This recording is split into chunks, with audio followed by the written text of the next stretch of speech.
On the 29th of December 1969, a pair of kidnappers set out to abduct one of the most powerful women in the world. They got the wrong house. This is not the story of a master criminal. This is a story of a fatal, almost farcical mistake.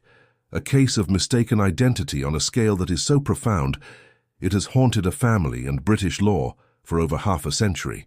The intended target was Anna Murdoch, the then wife of the globe-straddling media tycoon Rupert Murdoch. The kidnappers had seen her on television, a passenger in the back of a gleaming Rolls-Royce.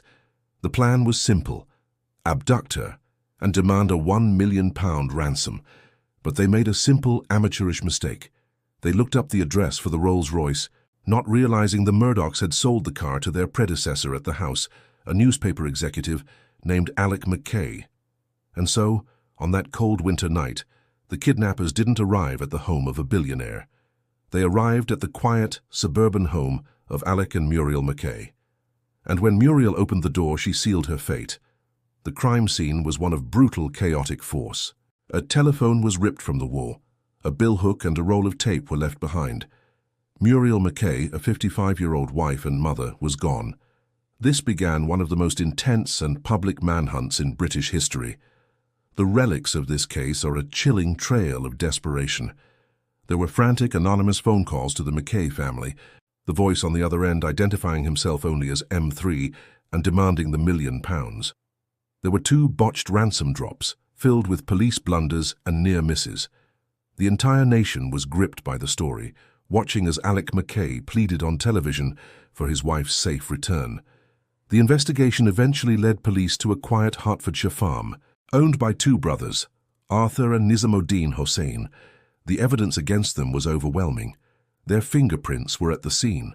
They were identified as the men making the ransom calls. In 1970, in a landmark legal case, the Hussain brothers were convicted of the kidnapping and murder of Muriel McKay. It was one of the first times in British history a murder conviction had been secured without a body, and that is where the story should have ended. But for the McKay family, the verdict was not a conclusion. It was the beginning of a 50-year-long purgatory. The killers were in prison, but they remained silent. Muriel was gone, but her family had no grave to visit, no final resting place, no closure. The question, year after year, decade after decade, was the same. Where is she? The riddle of Muriel McKay wasn't a whodunit. It was a where is she? A question that seemed destined to remain unanswered forever, until now. Decades later, one of the killers, Nizamuddin Hussain, is now an old man having served his time, and after half a century of silence, he has finally decided to talk. From his home, he has confessed everything to the McKay family's lawyer. He has admitted that Muriel died of a heart attack on the farm just 2 days into the kidnapping.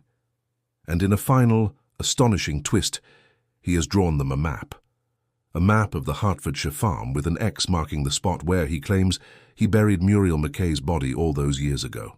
The Muriel McKay case is no longer cold. It is a live, active investigation. As we speak, police are once again searching that lonely stretch of farmland, guided by the ghost of a 50-year-old memory. It is a final, desperate attempt to answer the riddle that began with a wrong turn, and to finally, after a lifetime of waiting, bring Muriel home. The Muriel McKay case is a heartbreaking story that is still unfolding. What do you find to be the most compelling part of this 50-year-old mystery? The mistaken identity, the conviction without a body, or the killer's final confession?